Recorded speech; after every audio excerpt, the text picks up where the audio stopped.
It's that time again, ladies and gentlemen. News, quotes. Let's review. All right. Here we go, back again on the other side of the coin. Welcome back to the other side of the coin, ladies and gentlemen. Lots to go through, plenty of news to give our opinions on. So without further ado, let's get straight stuck into it. First of all, ladies and gentlemen, Chelsea trustee members consider quitting after concerns over whether running a club as part of the foundation will be compatible with charity law. Options include replacing them, going ahead with a smaller group, or a new model entirely of running the club. I mean, this is incredible. You guys would have seen in the past, probably 48 hours, a couple of days ago, Roman Abramovich made a club statement that in terms of management side of things, he's taking a step back, and he's giving it to the Chelsea, charitable foundation and their stewardship. But it looks like some of the members in that trustee don't want to associate themselves with this scenario and are looking to quit. I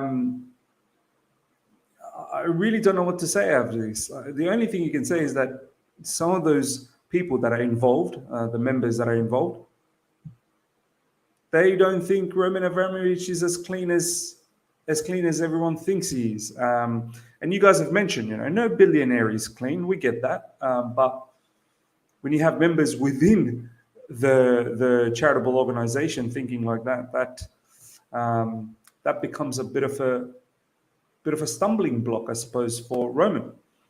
A source independent of Roman Abramovich and Chelsea said that the move, Abramovich helping peace talks, is not a public relations stunt, and that it comes through his strong connection in the international Jewish community. Now, this is in relation to this particular news, ladies and gentlemen, and for some reason, this particular news doesn't seem to get enough clicks and retweets and shares because it's a positive news, right? And then the media doesn't want to dwell too much on positivity. Come on. Abramovich is trying to bring peace between Russia and Ukraine. His spokesperson has confirmed that Ukraine have been trying to find a Russian willing to help them find peaceful solution. Abramovich is the only one to have responded and is trying. Look, whether we like it or not, we have to understand that Roman is well acquainted within this whole situation. He knows the politicians very well, whether it be in the Russian side of things, Ukraine side of things. So, yeah, his involvement, we can't say that, he's someone who's detached from the whole situation. It's clearly not the case. Breaking, the Jerusalem Post reports that Russian billionaire Roman Abramovich is involved in Russia-Ukraine peace talks. So, look, ladies and gentlemen, before we go to the next news, overall, there's still a little bit of work that needs to be done from this whole situation. I don't honestly. I feel like the football channel that we're growing, I really don't want to get into conversations of such matters where it's a lot of politics involved here. And when it comes to politics, we all have different sort of ideologies, different perspective. But the bottom line is Chelsea are trying to distance themselves as a club. They're trying to distance themselves from the whole situation and focus on football. But at the same time, you have social responsibilities as well. So look, bottom line, there seems to be still a little bit of work that needs to be done with this whole Chelsea trustee situation, and we'll see what happens. And the other news, as I said, Roman is trying his level best to help out Ukraine and be the mediator in the middle to see if he can bring peace. Okay, ladies and gentlemen, next up, Trevoh Chalobah. Trevoh Chalobah has received a total of 6 stitches following the tackle from Naby Keita. I mean, the more this situation continues on, the more we sort of progress away from the final and whatnot. I keep thinking, how did Naby Keita get away with this? This was a clear red card, and I seriously don't understand. How he got away with it. There's pictures. Let's have a look.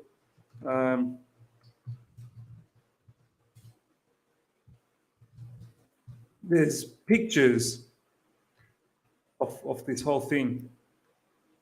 Here we go. Look at what Trevoh Chalobah tweeted as well. Had to get stitches because of this. Referee's right there. I don't get it. It's incredible. It's incredible how. Look at this. Look at that. It's a proper stomp. How that is not a red card is beyond me. Yellow card, yeah. Dermot Gallagher felt Naby Keita's challenge of Trevoh Chalobah was worthy of a yellow card and not a red card. I mean, if this is not a red card, I don't know what is anymore, and it's quite insane. At the end of the day, Trevoh Chalobah has received a total of 6 stitches following the tackle from Naby Keita, which is insane. On the other side, though, Thomas Tuchel, Trevoh Chalobah did not play for 6 to 8 weeks, and he just played 120 minutes against Diaz, Mane, and Salah, and he was brilliant. I have to say, I mean, Luis Diaz was creating havoc on that left side, but as much as Chalobah did struggle at times, he did stand his ground. He did play much better in the second half, and as the game went on, he was growing into it. In the first half, he did struggle, no doubt about that.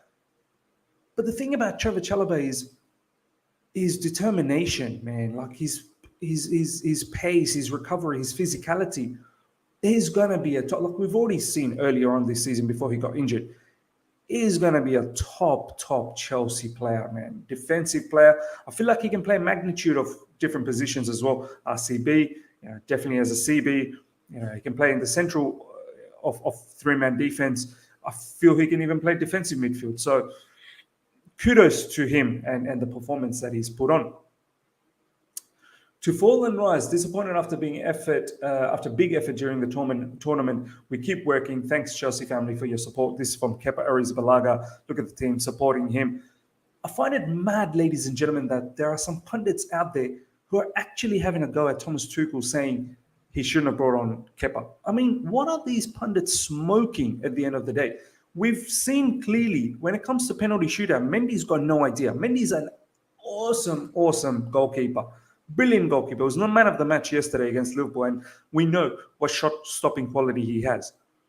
But when it comes to penalty, Kepa is far superior. Stats will tell you that as well. Eye test will tell you that as well. And it wasn't as if a shock decision that Kepa came on. It was the right decision when it went to penalties.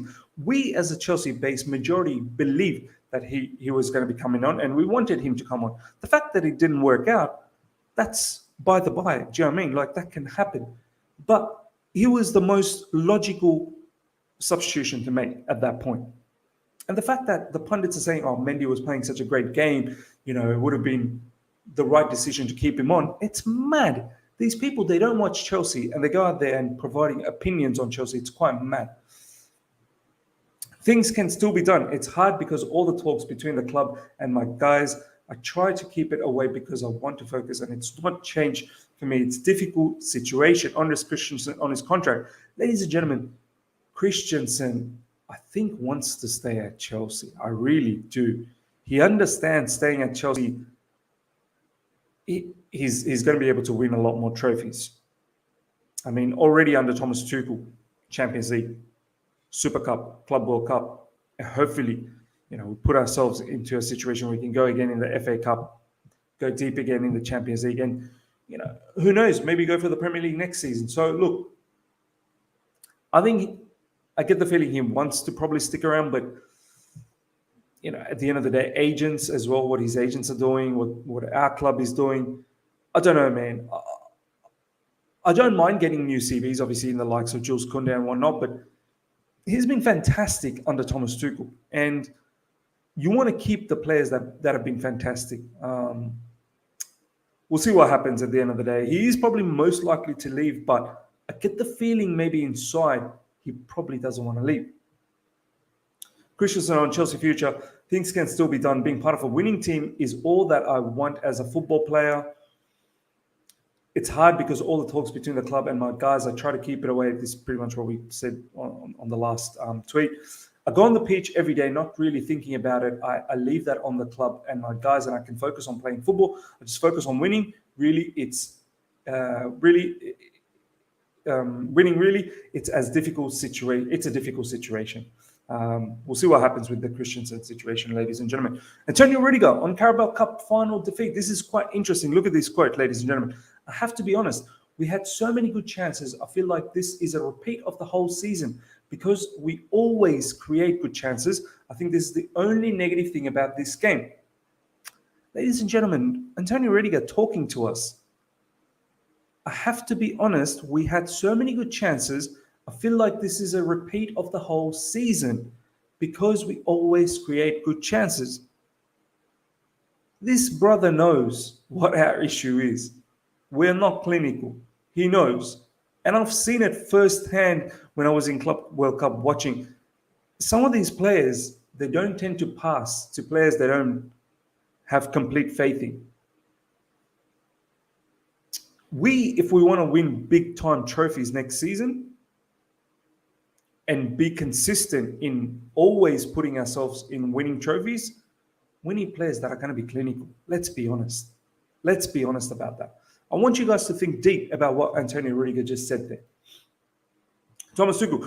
Reece comes in after 8 weeks of injury and plays almost in our level. I'm proud, I have to say, we're in a good way. It was a bit rough for us, but since we came back from Abu Dhabi, we had a tight game against Palace, trained very well after, played a good match against Lille, trained even better after. I feel the group growing and proved in this game. We are coming back. We got quality back today with Reece, who made a huge impact for us, and we're in good shape. I have to say, ladies and gentlemen, yes, Reece James in the first probably 5-10 minutes, he didn't look that comfortable, which is understandable. He hasn't played for a while. As the game went on, his physical ability, he grew into the game.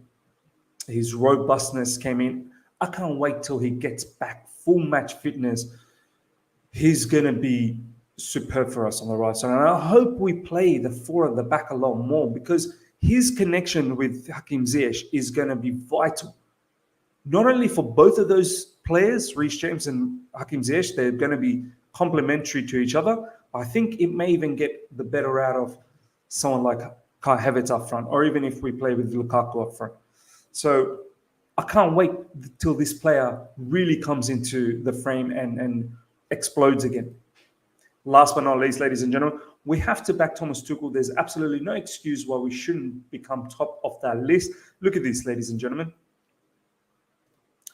This is what the managers have been backed with since they were hired. Frank Lampard, 8 players signed. Antonio Conte, 6 players signed. Academy, 6. Maurizio Sarri, 3. Thomas Tuchel, 2. Di Matteo, 1. We have to back Thomas Tuchel this summer, ladies and gentlemen. Yes, we need to get rid of a few players as well, but we need to. If we can't find ourselves backing Thomas Tuchel, who's been so successful in such a short time, it's borderline criminal. This manager needs to be back. Look at how we backed Frank Lampard and even Antonio Conte. Thomas Tuchel needs to be back, ladies and gentlemen. Let me know what your thoughts are in all the stuff we've went through in Chelsea's news today. I'd love to hear your thoughts and opinions on all the topics raised. And yeah, guys, if you've enjoyed this video, smash the like button. If you're here for the first time, subscribe. Hit the bell notification to stay in touch with all my content. Until next time, see ya.